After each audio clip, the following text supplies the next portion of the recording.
Bismillahirrahmanirrahim. Assalamualaikum warahmatullahi wabarakatuh. Innal hamdalillah wassalatu wassalamu ala Rasulillah wa ala alihi wa ashabihi wa man tabi'ahum bi ihsanin ila yaumiddin, amma ba'd. Pada kesempatan hari yang mulia ini di bulan Ramadan, izinkanlah saya Ihsan Mauludi, mahasiswa STI Al-Hidayah Bogor, ingin menyampaikan sedikit tentang peradaban Islam di negara Turki. Pada mulanya, Turki merupakan daerah kekuasaan Romawi dengan ibu kotanya Bizantium. Hingga akhirnya Romawi terpecah menjadi dua bagian, yaitu Barat dan Timur. Bizantium jatuh dalam kekuasaan Romawi Timur pada tahun 395 Masehi dan diubah namanya menjadi Konstantinopel seiring penetapannya sebagai ibu kota Romawi Timur. Pada masa jayanya, Romawi Timur dapat dikatakan sebagai negara adidaya yang hanya dapat disaingi oleh Persia. Semasa Nabi SAW hidup, beliau telah mengabarkan bahwa Konstantinopel akan dapat ditaklukkan oleh pasukan Muslim. Upaya penaklukan Konstantinopel sendiri telah dilakukan sejak masa kekhalifahan sahabat yang 4, yaitu Khulafa Rasyidin. Kemudian Khalifah Bani Umayyah, Bani Abbas, dan baru berhasil ditaklukkan atas izin Allah pada masa Khalifah Turki Utsmani di tahun 1453 Masehi dengan tokohnya yang amat terkenal, yakni Mahmud bin Murad yang dijuluki sang penakluk atau Muhammad Al-Fatih. Saat berhasil menaklukkan Konstantinopel, Sultan Muhammad Al-Fatih atau Sultan Murad menjadikan Istanbul sebagai ibu kota kerajaan Turki Utsmani. Ia lalu melakukan penataan pada orang-orang Kristen dengan tetap memberi kebebasan beribadah sesuai kepercayaannya. Kebijakan yang sama yang ia terapkan pada pemeluk agama Yahudi. Dan karena kebijakannya ini, keberadaan agama Islam yang bersifat rahmatan lil alamin begitu mudah diterima di sana. Sebagaimana halnya Konstantinopel saat masa Romawi Timur, Istanbul di bawah kekuasaan Turki Utsmani juga berhasil menjadi negara adidaya.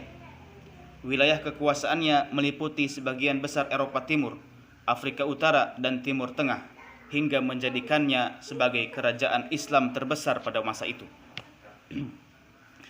Kebudayaan Turki merupakan perpaduan dari macam-macam kebudayaan, mengingat Turki memang senang berasimilasi dengan bangsa lain. Seperti halnya dalam bidang kemiliteran, Turki dipengaruhi kebudayaan Bizantium. Agama dan prinsip kemasyarakatan dipengaruhi bangsa Arab. Dalam bidang arsitektur, masjid megah dibangun sebagai ciri kemajuan. Sebuah gereja bernama Hagia Sophia berubah menjadi Masjid Agung Istanbul. Begitulah pengaruh Islam menjadi sangat dominan hingga tahun 1920-an. Saat Kesultanan Utsmaniyah runtuh dan diteruskan oleh Republik Turki pada 1923, Islam mengalami kemunduran karena perubahan Turki dari kesultanan menjadi negara sekuler. Ghazi Mustafa Kemal Pasha atau yang dikenal dengan Mustafa Kemal Atatürk mengeluarkan banyak kebijakan yang menyudutkan Islam, seperti larangan beribadah di masjid, pelarangan hijab bagi wanita, dan lain-lain. Namun, memberi kekuasaan pada agama non-Islam. Mustafa Kemal menghapus syariat Islam dan tidak ada lagi jabatan kekhalifahan, mengganti hukum-hukum Islam dengan hukum-hukum Italia, Jerman, dan Swiss, menutup beberapa masjid dan madrasah, mengganti agama negara dengan sekulerisme, mengubah azan ke dalam bahasa Turki, melarang pendidikan agama di sekolah umum, melarang kerudung bagi kaum wanita dan pendidikan terpisah, mengganti naskah bahasa Arab dengan bahasa Roma, pengenalan pada kode hukum Barat, pakaian, kalender, serta alfabet, mengganti seluruh huruf Arab dengan huruf Latin.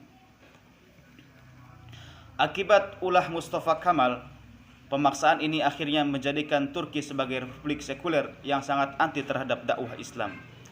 Ciri Islam di Turki hampir-hampir hilang, sehingga kaum muslimin kesulitan menemukan jejak peradaban Islam di tanah Turki. Sesaat berkuasa, Kemal Atatürk pernah menggantung 30 ulama. Ia mengatakan, "Ketahuilah, saya dapat membuat negara Turki menjadi negara demokrasi bila saya dapat hidup 15 tahun lagi. Tetapi jika saya mati sekarang, itu akan memerlukan waktu 3 generasi." Begitulah Kemal Atatürk, selalu berlaku angkuh di atas tindakan kekejaman dan anti agama. Seorang yang dikenal sebagai pencetus sekulerisme Turki sekaligus penghancur kekhalifahan Turki dan agama Islam. Dia meninggal tanggal 10 Oktober 1938 Masehi. Gerakan sekulerisme Turki oleh rezim Mustafa Kemal berakhir seiring dengan wafatnya Mustafa Kemal. Meskipun demikian, sejarah Turki menunjukkan pemerintahan Kemal dengan sistem pemerintahan satu partai tidak memberi ruang bagi kemunculan partai oposisi. Pada pemilu 1950, kekuasaan tunggal Partai Republik Rakyat berakhir dan digantikan oleh partai sekuler beraliran liberal, yaitu Partai Demokrasi. Partai pimpinan Adnan Menderes ini mencoba mengoreksi penyimpangan-penyimpangan sekulerisme yang sudah dijalankan oleh Partai Republik Rakyat sejak berdirinya negara Turki. Sejak masa pemerintahan Partai Demokrat inilah masyarakat muslim merupakan mayoritas 98% dari 70 juta jiwa. Hingga Turki dapat melakukan sholat di masjid-masjid umum, berpuasa dan melakukan ibadah naik haji, yang pada masa rezim Kemal sulit dilakukan. Selain itu, madrasah-madrasah kembali dibuka hingga para orang tua dapat kembali menyekolahkan anak mereka di sekolah agama. Itulah yang bisa kami sampaikan pada kesempatan kali ini. Kurang dan lebihnya mohon maaf. Wassalamualaikum warahmatullahi wabarakatuh.